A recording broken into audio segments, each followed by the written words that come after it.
Bonjour les anges, je vous retrouve aujourd'hui pour une guidance des énergies actuelles. J'ai eu l'appel des cartes, bien évidemment. Donc, on va voir quelques cartes avec communiquer avec son ange gardien, ainsi que le petit oracle des archanges. Voilà. Par lequel commencer du coup, l'oracle des anges. Alors, nous avions vu visualise ton plan de vie. Je peux t'aider à réaliser ton plan de vie, ta mission, mais tu dois me dire exactement ce dont tu as besoin. Plus que toute autre personne, moi, ton ange gardien, je sais ce qui t'attend. Alors, ce que tu souhaites au plus profond de toi est réalisable dès maintenant. Prends une feuille et inscris tes attentes. Alors, que nous indique le livret concernant cette carte ? Cette carte, oui, elle connaît notre avenir, votre mission de vie, votre vie terrestre. Ça, c'est pas trop une nouvelle, on s'en doute bien. Il peut, si vous lui dites clairement ce que vous désirez dans votre existence, vous aider à réaliser vos rêves. Il serait donc essentiel que vous preniez une pause, vous ressentiez sur vous-même et vous inscrivez une feuille ce que vous aimeriez, à quoi vous aimeriez que votre vie ressemble. Écrivez les grandes lignes dans chacun des secteurs importants. Encore mieux, collez des images qui représentent vos souhaits sur un grand tableau que vous placerez bien en évidence sur un mur. Visualisez-vous à travers ces illustrations, ressentez les émotions. Votre ange gardien comprendra ainsi ce que vous désirez sincèrement obtenir. Surtout, ne cherchez pas à comprendre comment tout cela peut arriver, contentez-vous de demander clairement et simplement, puis préparez-vous à recevoir et à remercier. Souvenez-vous, vos demandes doivent concorder avec votre plan de vie. Oui, moi j'ai surtout... Non. Pour les voir se réaliser, elles doivent concorder avec votre plan de vie, avec votre mission de vie. Qu'est-ce qu'on met d'autre ici ? Voilà, en tout cas. Mais sachez que rien n'est impossible, tout est réalisable. Voilà.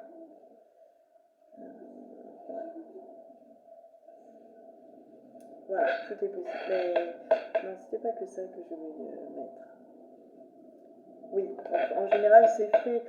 Vos vœux sont réalisés en fonction, on dit toujours, en fonction de, pour vous, le bien de tous. Voilà, c'est ça en fait.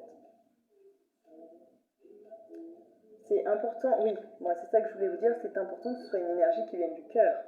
Voilà, pas que de l'âme. J'ai envie de dire, parce que l'âme, ça peut paraître abstrait, mais vraiment du cœur, avec des intentions sincères. Voilà, pour aussi que ça puisse se réaliser davantage. Prépare-toi au changement. Bon, moi, je suis prête. Pour visualiser ce que je veux aussi, c'est pareil. Mais prépare-toi au changement. Alors, tu sais, lorsque survient un changement dans ta vie, c'est toujours pour te ramener vers ta mission de vie. Ces bouleversements peuvent être plaisants si tu les accueilles de manière positive. Sache qu'avant que ces événements arrivent, je t'envoie toujours un petit indice.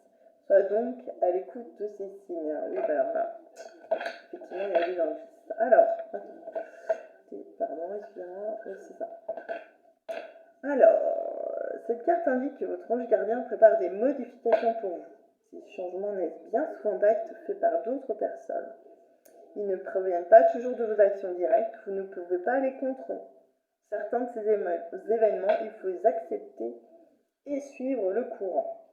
Plus vite vous les accueillerez, plus vite vous y adapterez. Il ne faut surtout pas avoir peur du renouveau. Alors pour moi, renouveau et changement, c'est deux choses différentes. Il nous permet de mieux évoluer sur Terre. Après, on peut effectivement se projeter par rapport, pour accepter ces changements, peut se projeter par rapport aux saisons. Effectivement, on se rend compte que voilà, l'automne, les arbres perdent leurs feuilles, l'hiver en principe ils n'en ont plus, et il s'avère qu'au printemps, ils renaissent. Et ce sont plus les mêmes feuilles, ce sont de nouvelles feuilles. La vie a quelque chose d'autre à vous offrir. Si vous êtes curieux, acceptez-le et vous serez rapidement comblé. Par ailleurs, avec cette carte, votre ange gardien peut vouloir vous dire pour obtenir une réponse positive à votre question, il faudra apporter quelques modifications afin d'obtenir ce que vous voulez. Oui, c'est ça. Pour moi, il y avait un autre sens à ça. Visualise ton plan de vie. Alors, les portes, je trouve que c'est assez significatif. Voilà, je voulais revenir aussi dessus. Ça peut très bien dire qu'une porte se ferme pour vous et qu'une autre va s'ouvrir. Peut-être à vous, donc on parle de changement, peut-être à vous aussi de regarder, d'essayer d'avoir un autre regard sur ce que vous voulez, ce que vous souhaitez. Voilà, tout simplement. Alors, j'ai eu ensuite lentement mais sûrement. Bon, j'aime un peu moins l'image parce que l'ange s'efface. Excusez-moi, c'est un d'autre jeu. Elle veut pas s'en aller celle-là. Alors, c'est du nouveau pour le aussi. Alors, je sais très bien que tu voudrais que tout soit fait rapidement. Non, vous n'êtes pas, sincèrement. Mais ce n'est pas le cas. Tu dois prendre le temps de vivre ce qui se passe en ce moment. Tu as des leçons à tirer. Assieds-toi quelques instants et réfléchis à ce qu'il t'arrive. Quand tu seras prêt à me suivre, relève-toi et marche tranquillement. Nous allons y arriver lentement, mais sûrement. Alors, que nous indique cette carte? Lentement, mais sûrement. Alors, avec cette carte, votre ange gardien vous lance un avertissement. Il ne sert à rien d'aller trop vite pour prendre une décision et de vouloir que les choses se règlent rapidement pour passer à autre chose.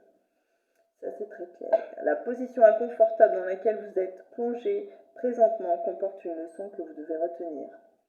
Lorsque la même situation se présentera, vous saurez comment l'éviter.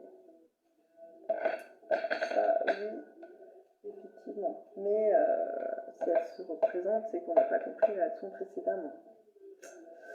Cette carte signifie aussi que vous devez agir tranquillement pour vos futurs projets, nouvelles rencontres. Là, moi, j'ai envie de vous dire, peut-être qu'en fait, dans ces cartes, on a aussi une mise en garde. Faites attention. On avait il y a quelques temps, d'ailleurs, de faire attention à sa confiance, à qui on l'a donnée. Ou c'est les cartes précédentes. À vouloir aller trop vite, on commet des erreurs et on a des regrets. En prenant votre temps, vous serez à même d'apprécier davantage ce qui se passe et vous serez fiers de vos choix. C'est vrai que c'est important de bien prendre du recul par rapport aux choix qu'on veut faire ou aux choix qu'on va faire. C'est en allant doucement que vous verrez ce qui est à corriger, à modifier et peut-être à ce que ces situations vont vous apporter. Vous vous assurerez ainsi de ne pas revivre les mêmes situations douloureuses et vous serez plus heureux. Bon, en tout cas, on a quand même effectivement des messages de faire attention. Voilà, ensuite, avec les archanges. Donc, restez prudents. Vous avez des projets, c'est pareil. Peut-être les garder pour vous. Pas d'abord, pas les étaler au grand jour, pas en faire, comme on dit, tout un... Attaquer, c'est pas le mot, c'est pas ce que je veux dire. Bah, disons, j'ai du mal aujourd'hui à m'exprimer. Hein. Je sais pas si c'est la fatigue, mais voilà. En tout cas, pas en faire peut-être trop, pas toujours tout montrer tout de suite. Voilà. Alors, avec les archanges, nous avions l'archange Raziel. Voilà, donc ça rejoint peut-être un petit peu aussi les cartes des changements ou les cartes de doucement, mais seulement. Compréhension, mémoire et guérison des vies antérieures. L'archange Raziel t'aide à mieux comprendre les lois divines et à te souvenir de tes vies antérieures. En activant ton chakra du typhus, il va te permettre de guérir des traumatismes profonds et anciens qui entravent ta vie présente. Ensuite, nous avons l'archange Uriel, inspiration divine. Je vais trop vite là, oui. Exploite sans tarder tes potentialités créatrices. Tu es divinement guidé et inspiré. Laisse rayonner ta lumière divine intérieure. C'est le bon moment pour commencer un nouveau projet créatif et innovant. L'archange Jophiel, joie et beauté. Alors, on peut aussi, je suis en train de jouer sur ma carte, les potentialités créatrices peuvent venir également du fait de se faire plaisir, faire une pause, prendre son temps, aller se promener en forêt. Voilà, des choses simples, danser, chanter, enfin des choses qui vous font plaisir. Joie et beauté. L'archange Jophiel t'aide à trouver ou à retrouver ta joie de vivre en t'apportant douceur et légèreté. Permet à ton cœur et ton esprit de voir et de ressentir la beauté du divin en toutes choses. voilà, ou voir l'amour autour de vous. L'archange Métatron, équilibre et sagesse. L'archange Métatron est l'archange qui, par sa puissance et sa sagesse, permet de t'enseigner comment créer un futur à la hauteur de tes espérances, en t'insufflant les notions d'équilibre, d'harmonie et de sérénité indispensables à ton épanouissement présent et futur. On rejoint un petit peu la carte doucement et sûrement, et puis celui avec les portes sur... je suis en train de chercher d'ailleurs. Attendez, hop, sur le plan de vie. Voilà. On vous invite du coup à méditer un petit peu sur cela. L'archange Samuel ou Samuel, écoute ton cœur. Écoute ton cœur et répands des pensées aimantes de joie, d'amour et de gratitude pour tout ce que la vie t'apporte. Sache pardonner tes erreurs et celles des autres, afin de voir le divin qui se trouve en elle. C'est important de pardonner et de se pardonner soi aussi. Archange Samuel, confiance et foi. Donc on a deux cartes de l'archange Samuel. Ah, deux cartes de l'archange Sophiel. Tiens, je les ai pas mis ensemble. Et puis on est dans la création également. Appelle l'archange Samuel pour clarifier tes pensées, mieux définir tes objectifs de vie. Tiens, vous voyez, on retrouve vraiment cette visualisation de ton plan de vie. Hein. Chasse tes peurs et tes doutes, et foi en toi et en la vie, fais confiance avec joie et enthousiasme. Donc, la deuxième carte de l'archange Jophiel, étincelle créative, projet artistique. On rejoint l'inspiration divine avec l'archange Uriel. Grâce à sa vision du cœur, sa grâce et sa beauté, l'archange Jophiel te vient en aide avec choix et confiance afin de t'insuffler son étincelle créative qui te permettra de mettre en œuvre tes projets innovants. Bon, on a pas mal de petits messages sympas, donc du changement qui s'annonce. Et de belles choses en perspective, surtout ne pas hésiter à invoquer du coup ange et archange pour vous aider ou vous soutenir. Sortir des voiles de l'illusion, moi j'ai envie de dire archange Michael, c'est aussi couper les liens toxiques, éventuellement, ou avec des situations toxiques. Sois courageuse et va de l'avant pour te libérer du voile de l'illusion. L'archange Michael te guidera vers ta véritable nature divine avec confiance et détermination. Aimez-vous. Beaucoup d'amour, entourez-vous d'amour. En sachant vaincre tous les obstacles dressés sur votre chemin. Donc vous pouvez l'aider, il est souvent symbolisé avec son épée, l'archange Michael, parce qu'on l'appelle Michel aussi. Donc n'hésitez pas à faire appel à lui, effectivement, pour vous aider à dépasser ces éventuels obstacles. Voilà, j'espère que cette guidance vous aura parlé. En tout cas, dans l'attente de vous en partager une autre, je vous souhaite une belle et agréable journée. Merci à vous.